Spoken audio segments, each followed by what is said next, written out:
प्रिय छात्र छात्राओं, मैं डॉक्टर प्रदीप कुमार गौतम। आज हम लोग BA तृतीय वर्ष का जो पाठ्यक्रम है उसके संदर्भ में बात करेंगे। तो हमें BA तृतीय वर्ष में बहुत अच्छी तरीके से समझना है, क्योंकि BA तृतीय वर्ष के छात्रों के सामने सबसे बड़ी समस्या आती है कि हमें क्या चीज़ पढ़नी है, क्या चीज़ नहीं पढ़नी है। तो इसमें आप लोग समझने का प्रयास कीजिए कि यहाँ पर आप लोगों को समझना ये है कि आप किस समूह को लेना चाहते हैं। इसमें अगर हम लोग देखें तो आपका जो सिलेबस है वो समूह की में विभाजित है कि समूह आप आ पढ़ना चाहते हैं या समूह बा पढ़ना चाहते हैं। चूँकि समूह आ के अंतर्गत आपके 2 पेपर होंगे और समूह बा के अंतर्गत भी 2 पेपर होंगे। तो आपको ये निर्धारित करना है कि समूह आ आपको पढ़ना है या समूह बा पढ़ना है। तो यदि हम लोग बात करें तो देखिए, पहले हम लोग समूह आ की बात करते हैं कि समूह आ के अंतर्गत क्या क्या सिलेबस है। तो समूह आ के अंतर्गत आपका जो सिलेबस है, जो प्रथम प्रश्न पत्र है, जिसमें आपको पढ़ना है काव्यांग विवेचन एवं जनपदीय भाषा साहित्य। क्या है? काव्यांग विवेचन। काव्यांग विवेचन में आपको काव्य शास्त्र का अध्ययन करना पड़ेगा। किसका? काव्य शास्त्र को आपको पढ़ना है। और जनपदीय भाषा साहित्य से तात्पर्य ये है, चूँकि हम जो सिलेबस देख रहे हैं वो मध्य प्रदेश मतलब उच्च शिक्षा विभाग मध्य प्रदेश का सिलेबस देख रहे हैं। कैसे? उच्च शिक्षा विभाग मध्य प्रदेश का जो हम लोग पाठ्यक्रम देख रहे हैं। तो मध्य प्रदेश में बुंदेली, मालवी और बघेली, ये 3 जो आपके क्षेत्रीय बोलियां हैं, उनमें मतलब जनपदी क्या क्षेत्र विशेष का जो साहित्य है उसके संदर्भ में जो है कि क्या की जा रही है, बात की जा रही है। तो यदि आप बुंदेली क्षेत्र के रहने वाले हैं, अगर आपका जो क्षेत्र है वो बुंदेली के अंतर्गत है तो आप इसमें बुंदेली चयनित कर सकते हैं। मालवी क्षेत्र के अंतर्गत रहने वाले हैं तो मालवी क्षेत्र को मालवी आप चयनित कर सकते हैं और बघेली। लेकिन आपको जो काव्यशास्त्र है वह सभी के लिए क्या होगा? समान तौर पे होगा। बस क्षेत्र विशेष के आधार पर आपको जनपदी भाषा साहित्य जो है, मतलब जो क्षेत्रीय बोली है बुंदेली, मालवी और बघेली, इनमें से कोई एक का अध्ययन आपको करना होगा। तो चलिए हम लोग सिलेबस देखते हैं कि क्या क्या पाठ्यक्रम के अंतर्गत हम लोगों को पढ़ना है।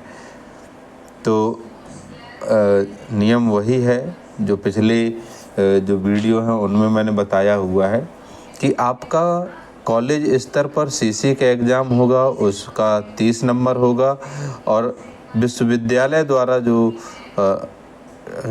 निर्धारित है लिखित परीक्षा, तो उसमें आपका 70 नंबर का पेपर होगा। टोटल आपका 100 नंबर का पूर्णांक का जो है पेपर हो जाएगा। तो हम लोग यहाँ समझने का प्रयास करें कि सिलेबस क्या क्या है। तो देखिए, यूनिट नंबर 1 है। तो यूनिट नंबर 1 के अंतर्गत यदि हम बात करें, जैसे हम लोग इकाई नंबर 1 को हम लोग देख रहे हैं, इकाई नंबर 1 को, तो इकाई नंबर 1 के अंतर्गत हम लोगों को क्या पढ़ना है? काव्य शास्त्र के संदर्भ में काव्य लक्षण क्या होते हैं। पहले तो हमें समझना होगा कि काव्य क्या है। ठीक है, पहले तो काव्य की परिभाषा, फिर काव्य लक्षण हमें पढ़ने होंगे, फिर काव्य प्रयोजन पढ़ना होगा, फिर काव्य हेतु पढ़ना होगा। मतलब ये तीनों के तीनों जो अंग हैं वो काव्य शास्त्र के अंग हैं। किसके अंग हैं? काव्य शास्त्र के। तो जब काव्य शास्त्र के अंग हैं तो हमें जो है इनका क्या है, बहुत बारीक अध्ययन करना है। बारीक अध्ययन क्यों करना है? क्योंकि आप यदि BA तृतीय वर्ष में हैं, आप जब MA करने जाएंगे तो MA में आपको यही पाठ्यक्रम बहुत डिटेल्स के साथ क्या करना है, पढ़ना है। और इसके साथ आप MA करेंगे तो आप नेट और STAT जो होता है, SLAT है, मतलब से जो नेट है और स्लैट है राज्य स्तरीय MP स्लैट का, तो उसके पेपर देने के लिए क्या हो जाएंगे, एलिजिबल हो जाएंगे, पात्र हो जाएंगे। तो आप यदि इसको अभी से तैयार करके चलते हैं तो भविष्य में आप आसानी से जो है नेट क्वालिफाई करके उच्च शिक्षा विभाग में तो अच्छी खासी जो असिस्टेंट प्रोफेसर की नौकरी है उसके लिए पात्र हो जाएंगे। देखिए दूसरा जो अंग है वो क्या है, दूसरी यूनिट के अंतर्गत अगर हम देखें तो दूसरी यूनिट में आपको पढ़ना है काव्य के प्रमुख अंग।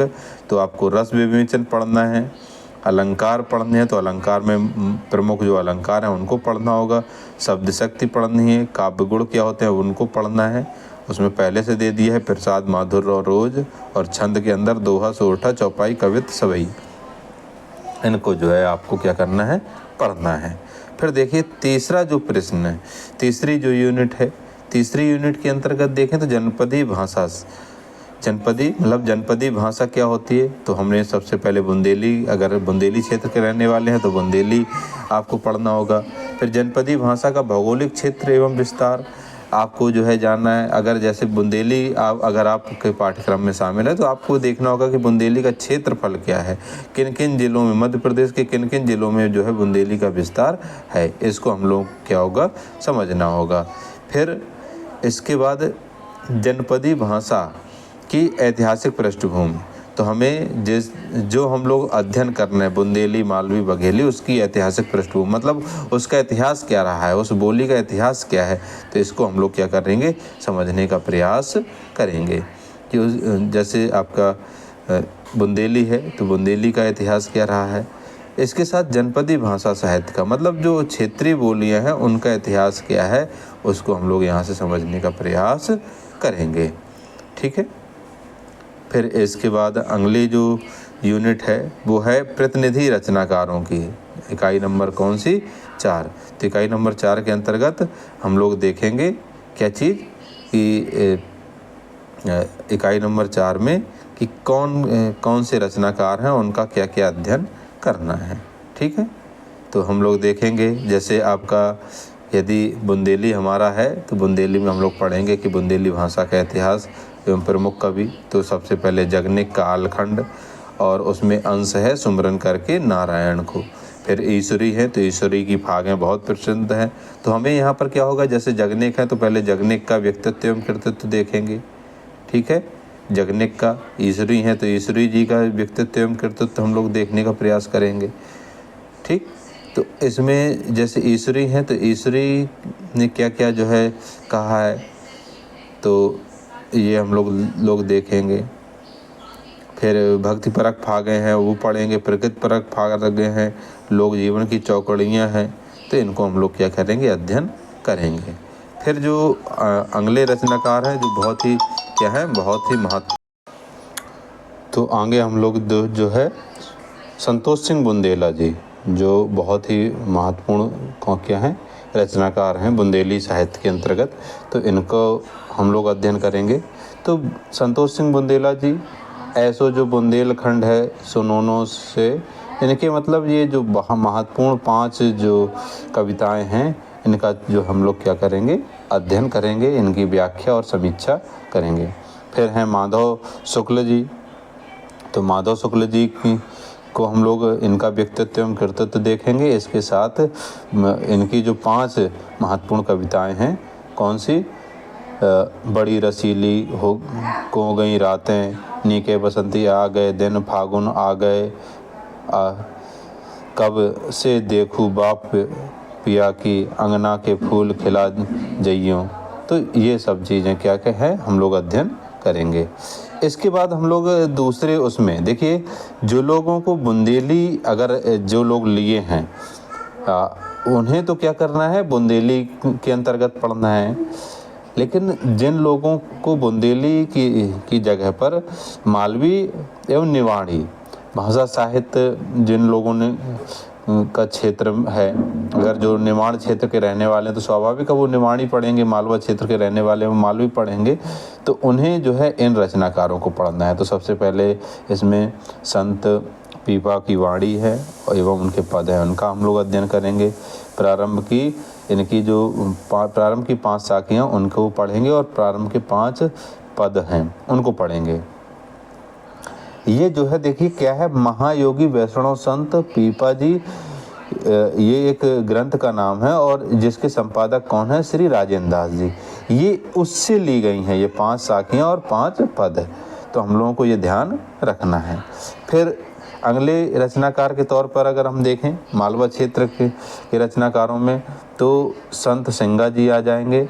प्रारंभ की 5 साखियाँ, 5 सरद और 2 भजन जो हम लोगों को पढ़ना है। कहे जन सिंगा, ये जो है रचना का नाम है और इस रचना के संपादक हैं कौन? श्री राम परिहार जी। तो इससे इनको क्या किया गया? हमने लिया हुआ है। फिर अगले रचनाकार के तौर पर हम देखें तो आनंद राव दुबे जी, इनकी 5 कविताएं हैं। अब कौन कौन सी 5 कविताएं हैं? कमल कागज अब कई हीड़ गावे रे, हु जाड़ की ता जाने, कदी जाड़ घरे तिहाड़ हुई ग्याय और मालवा की माटी। तो इनका हम लोग क्या करेंगे? अध्ययन करेंगे।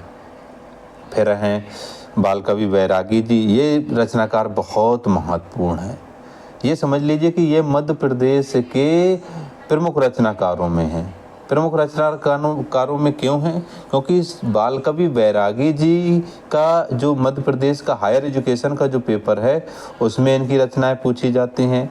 मध्य प्रदेश का जो सेट का पेपर होता है उसमें रचनाएं पूछी जाती हैं। इसके साथ मध्य प्रदेश का जो वर्ग 1, वर्ग 2, वर्ग 3 की जो परीक्षा होती है हिंदी विषय की, उसमें भी इनकी रचनाएं पूछी जाती हैं।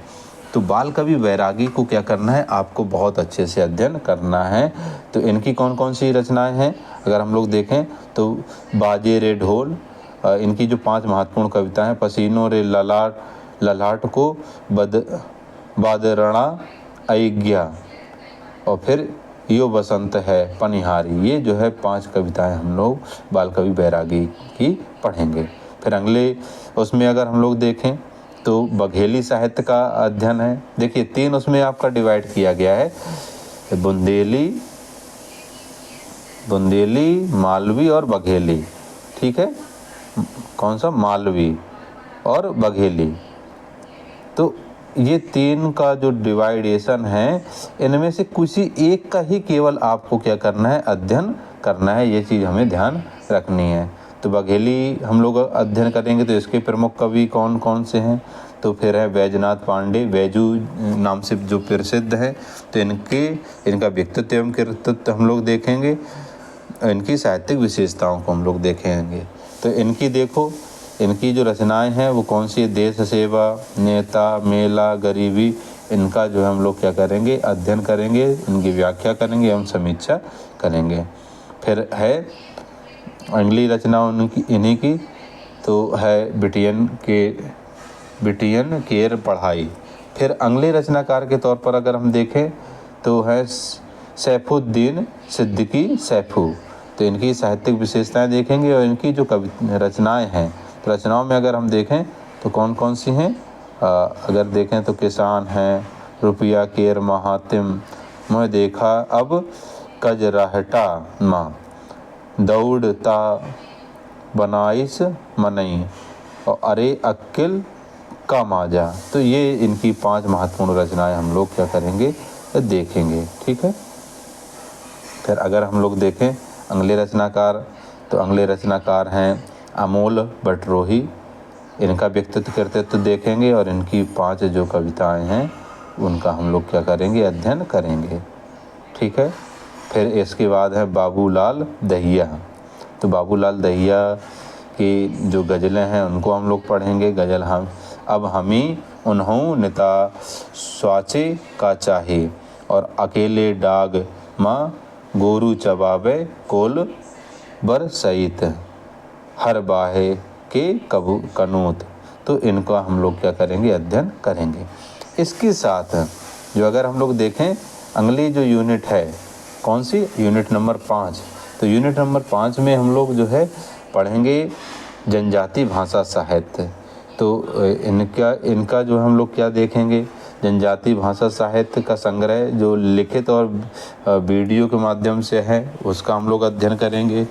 किसी भी जनजाति भाषा साहित्य का अनुवाद हम लोग जानेंगे। जनजाति भाषा साहित्य का भाषिक सौंदर्य क्या है ये जानेंगे। जनजाति भाषा साहित्य के अंतर्गत संस्कृति का अध्ययन हम लोग क्या करेंगे? अध्ययन करेंगे। फिर इसके बाद जो है जनजातीय भाषा, साहित्य और संगीत के बारे में हम लोग क्या करेंगे, जानने का प्रयास करेंगे। अब इसके बाद हमें पाठ्यक्रम के अंतर्गत क्या करना है, अगर हम लोग देखें तो ये जो है यूनिट में नहीं है शामिल, लेकिन कोई 2 हम लोगों को कार्य करने होंगे, क्योंकि हम लोग जनजातीय भाषा साहित्य का अध्ययन कर रहे हैं। तो इसमें हमें क्या करना है, संबंधित क्षेत्र के अप्रकाशित लोक साहित्य का संग्रह। मतलब हमारा प्रयास क्या होना चाहिए, चूँकि हम मध्य प्रदेश के निवासी हैं और मध्य प्रदेश के निवासी होने के नाते हमारा उत्तरदायित्व है, चूँकि मध्य प्रदेश सांस्कृतिक प्रदेश है, एक क्या है, सांस्कृतिक प्रदेश है। तो समझ लीजिए कि जो मध्य प्रदेश के प्रत्येक क्षेत्र में कोई ना कोई लोक कला, लोक संस्कृति जो है विद्यमान है। तब ऐसे समय पे हमें क्या करने का प्रयास करना है कि हम लोगों को ग्रामीण अंचल पर जाना है। वहाँ पर ऐसा बहुत सा साहित्य है जो अभी तक लिखा नहीं गया है, लेकिन हमारी माताएं बहनें कोई ना कोई क्या करती हैं, गायन करती हैं। तो गायन जब करती हैं तो हम लोग क्या करें, उनसे संपर्क करके उनका क्या करें, रिकॉर्ड करके उनका क्या करें, संग्रह करें, और संग्रह करके प्रयास करें, अनुवाद भी करें, उसकी समीक्षा करें, और साथ साथ इनकी मौलिक तौर पर वो हो जाएगा। तो प्रयास ये हमें करना चाहिए कि उसको फिर जो, अगर हम देखें भोपाल से जनजातीय संग्रहालय, वहाँ से मैगजीन निकलती हैं, बहुत सी ऐसी लोक कला संबंधित मैगजीन निकलती हैं, उनमें हम देकर उसको क्या कर सकते हैं, प्रकाशित करवा सकते हैं। तो ये हमारा प्रयास होना चाहिए। तो इसमें जो है अगर हम देखें तो इसमें आपकी जो रेफरेंस बुक हैं वो महत्वपूर्ण पुस्तकें यहाँ पर जो है उसका संकलन दिया गया है। अधिक जानकारी एकत्रित करने के लिए आप लोग इन पुस्तकों का अध्ययन कर सकते हैं। ये आपकी जो है वेबसाइट दी गई हैं, तो यहाँ वेबसाइट में भी जाकर क्या कर सकते हैं, आप लोग अध्ययन कर सकते हैं। ठीक है, तो ये तो हो गया क्या, समूह आ। समूह आ आप हमने क्या पढ़ा था, समूह आ का अध्ययन किया था। तो समूह आ का पहला पेपर तो ऊपर हो चुका है। अब ये क्या है, समूह आ का दूसरा पेपर है। हमें ध्यान रखना है, समूह आ का अगर आ लिए हैं तो जो समूह आ में आ का प्रथम प्रश्न पत्र होगा, वही समूह आ का द्वितीय प्रश्न पत्र जो होगा उसको हम लोग अध्ययन करेंगे। ठीक, तो दूसरे प्रश्न पत्र के अंतर्गत हम लोगों को क्या पढ़ना है, बी तृतीय वर्ष में जनसंचार माध्यम, सिद्धांत और अनुप्रयोग। ये आपका दूसरा प्रश्न पत्र होगा जो बहुत ही क्या है, महत्वपूर्ण है। ठीक है, तो जब ये महत्वपूर्ण है तो हम लोगों को क्या करना है, इसका अध्ययन करना है।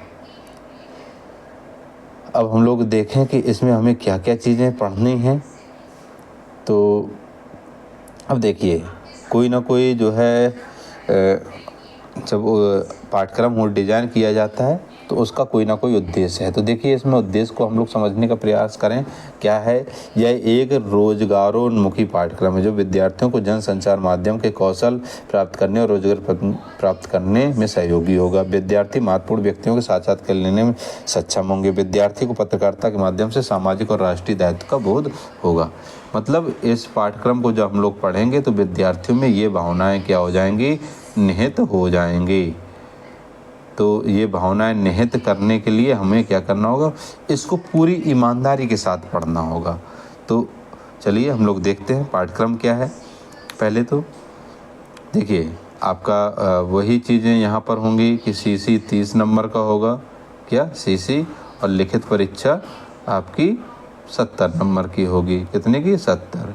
टोटल आपका ये भी पेपर कितने का होगा, 100 का होगा। तो हम लोग देखेंगे।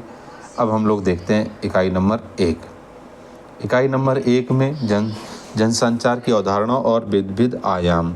तो हमें क्या है इसमें पढ़ना है, जनसंचार माध्यम की परिभाषा पढ़नी है, स्वरूप पढ़ना है और इसकी चुनौतियाँ क्या हैं, इसको पढ़ना है। फिर जनसंचार माध्यमों का स्वरूप प्रिंट हो गया, श्रव्य हो गया, दृश्य श्रव्य हो गया और इंटरनेट हो गया। तो इसका हम लोग क्या करेंगे, अध्ययन करेंगे। फिर दूसरा है प्रिंट पत्रकारिता। तो प्रिंट पत्रकारिता में हम लोग देखें तो प्रिंट पत्रकारिता का तात्पर्य क्या है, मुद्रण। तो इसमें हमें समाचार अवधारणा समाचार स्रोत एवं क्षेत्र।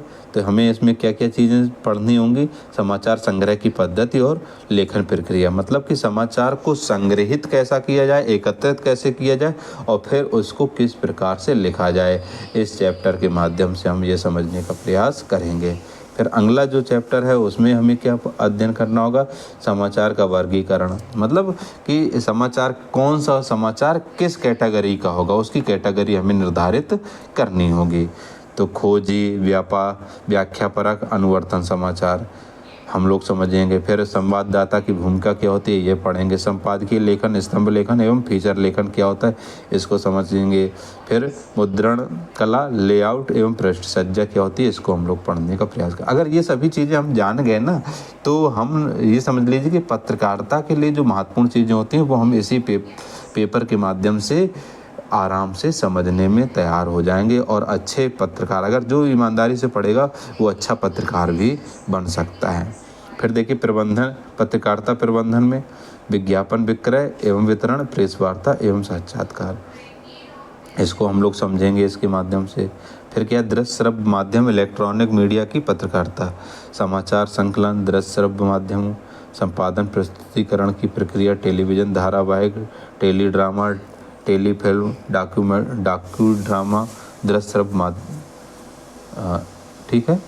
तो फिर अगर हम लोग ऊपर देखें तो ऊपर क्या है, दृश्य श्रव्य माध्यम के लिए विज्ञापन, निर्माण लेखन की प्रक्रिया, प्रेस वार्ता एवं साक्षात्कार। तो ये आपका इकाई नंबर 4 के अंतर्गत हमें क्या करना है, अध्ययन करना है।